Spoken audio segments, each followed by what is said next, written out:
En aquel tiempo Jesús llegó a casa con sus discípulos y de nuevo se juntó tanta gente que no los dejaban ni comer. Al enterarse su familia vinieron a llevárselo porque se decía que estaba fuera de sí. Palabra del Señor. Gloria a ti, Señor Jesús. No sabemos exactamente a quién se refiere el evangelista cuando habla de su familia. La familia, siempre importante, quizá en aquella época incluso más, la familia era numerosa, posiblemente. Y seguro que una parte de la familia de Jesús, una parte, porque entre sus apóstoles había otra parte de su familia. Santiago, apóstol, era pariente, era seguramente primo hermano del Señor. Por supuesto, la primera y principal, la Santísima Virgen. Pero una parte de su familia estaba preocupada. Quizá estaban preocupados todos por lo que le pudiera pasar a Jesús, por si le podían atacar. Se habría esparcido el rumor de que era peligroso, de que los fariseos estaban contra él, de que los sacerdotes estaban tramando algo en su contra. Estaban preocupados por él. De hecho, el Evangelio dice que se decía, había un rumor de que estaba fuera de sí. Bueno, incluso también lo dice Jesús en otro texto, lo recordamos, que estaba hasta poseído por el demonio y el Señor se defiende de eso. Si Satanás echa a Satanás, ¿cómo va a ser que su reino dure? Bueno, una parte de su familia estaba preocupada por él, quizá todos, repito, pero una parte quizá estaba preocupada no por amor a Jesús, sino por egoísmo.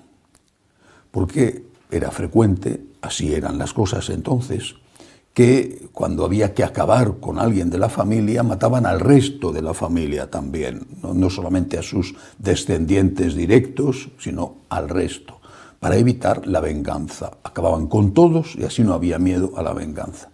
O sea que es posible que una parte de la familia tuviera miedo a que si iban contra Jesús fueran también contra ellos por ser familiares suyos. No lo sabemos, no se dicen más cosas en el Evangelio, pero esta posibilidad cabe. Esto nos lleva a pensar en cuál es nuestra situación en la familia, nuestra situación como creyentes en la familia. Hay muchas familias donde, además, por supuesto, de existir las diferencias que existen entre los seres humanos, sin embargo, hay una unidad en torno a la fe. Los esposos son creyentes, practicantes los dos, se esmeran en educar en esa fe a los hijos y salen los resultados que salen porque no depende solo de ellos y al final está la libertad de cada persona. Pero ellos van a la par en la fidelidad al Señor y también en el deseo de transmitir esa fe a su descendencia. Estas familias, gracias a Dios, existen y no son tan pocas como algunos pudieran pensar. Pero, por desgracia, en muchísimos casos hay otras familias donde solo es uno de los cónyuges el que quiere vivir su fe o el que tiene fe y el otro pues lo ve con una cierta indiferencia. Bueno, te dejo, pero a mí no me compliques la vida. O ve la fe de su cónyuge con hostilidad, incluso habría que decir con celos. Hostilidad porque lo considera una pérdida de tiempo, lo considera una limitación fruto de una mentalidad pasada de moda, o con celos porque cree que el tiempo que dedica a Dios, y a veces incluso la cercanía que pueda tener, por ejemplo, la mujer con los sacerdotes, es peligroso para él. O sea, le está robando a él o a ella, le está robando algo con ese amor que dedica al Señor y esa dedicación a la Iglesia. Por desgracia, estas familias existen y el cónyuge creyente se encuentra con mucha frecuencia acosado, de alguna manera, no siempre acosado violentamente, pero sí de alguna manera acosado, ridiculizado, no solo por el cónyuge, sino a veces también incluso por los hijos. Las burlas a la mamá que va a misa, o a los padres, pero sobre todo a la mamá, con el papá quizá sea más difícil meterse, pero con la mamá que va a misa por parte del marido o por parte de algunos de los hijos son muy frecuentes. Esto es muy doloroso y esto puede ser un parecido a aquello que una parte de la familia de Jesús quizá tenía hacia el Señor. Miedo a que a ellos les pudiera perjudicar en algo lo que el Señor estaba haciendo. Miedo a que si venía una persecución contra Él, también a ellos les pudiera afectar. No estoy afirmando que esto fuera el motivo, pero quizá podía serlo. ¿Qué tenemos que hacer? Yo creo que una cosa muy importante que no hay que olvidar es que nosotros, por nuestro bautismo, por supuesto el sacerdote de una forma especial por el sacramento del orden, pero todos nosotros, por el bautismo, somos, así lo dice la Iglesia, somos sacerdotes con el sacerdote real, el sacerdote regio de Jesucristo.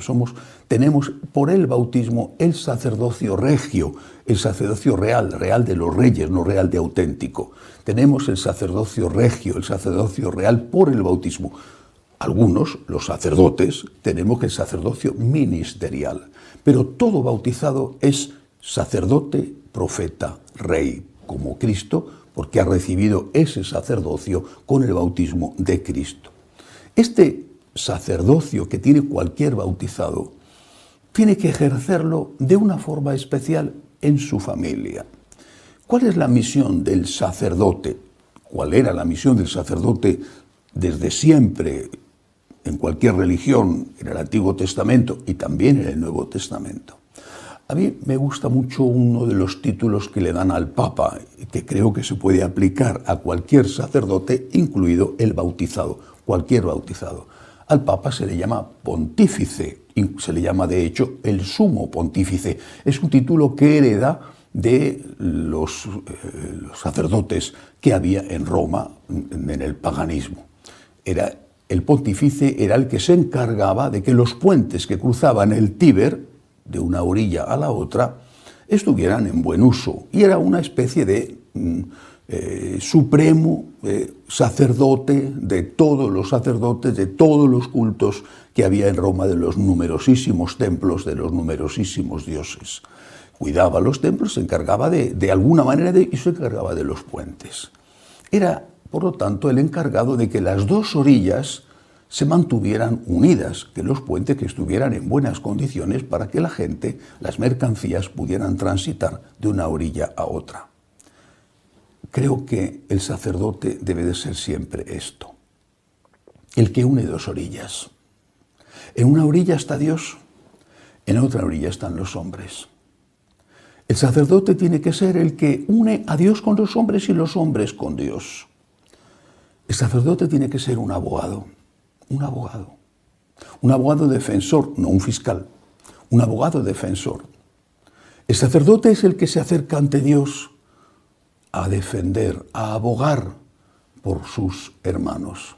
Y es el que se acerca a la orilla de los hombres a abogar, a defender a Dios. El sacerdote es el que presenta las súplicas ante Dios. El sacerdote es el que defiende ante los hombres los derechos de Dios. Y esto, que lo tenemos que hacer continuamente y que nosotros los sacerdotes presbíteros, los que hemos recibido el ministerio, el sacramento, nosotros lo hacemos o debemos hacerlo cada día, interceder por todos aquellos que nos piden oraciones. Esto hay que hacerlo por la familia. Por eso creo que el católico, el bautizado, que se encuentra solo en su familia y, por supuesto, aquel que se encuentra acompañado en su fe dentro de su familia, tiene que ser consciente de que es un sacerdote que presenta a Dios las súplicas que los suyos necesitan, incluso aunque ellos, su familia, no lo haga. Tiene que ser el que está intercediendo continuamente ante el Señor por esos, por todos ellos, también por los que están alejados de Dios o son sus enemigos, sus críticos, incluso expresan esa crítica y esa enemistad hacia ese miembro de la familia que tiene fe y que intenta practicarla. pero también tiene que hacer ese trabajo de abogado delante de sus hijos, delante de su marido, delante de su esposa, delante de su familia. El abogado de Dios. Delante de Dios eres el abogado de los tuyos, aunque no se lo merezcan. Intentas presentar lo positivo, intentas practicar la caridad, como enseña San Pablo, que todo lo excusa, que todo lo cree, que todo lo tolera, que todo lo espera. Señor, ten misericordia de ellos, ten en cuenta que mira sus circunstancias, mira lo que han pasado, mira la influencia que tuvieron de aquella compañía. Señor, ten misericordia de ellos. Pero delante de los hombres, delante de su familia, no puede ocultar su fe, no puede dar la espalda a Dios. Tiene que ser también defensor de Dios delante de los suyos.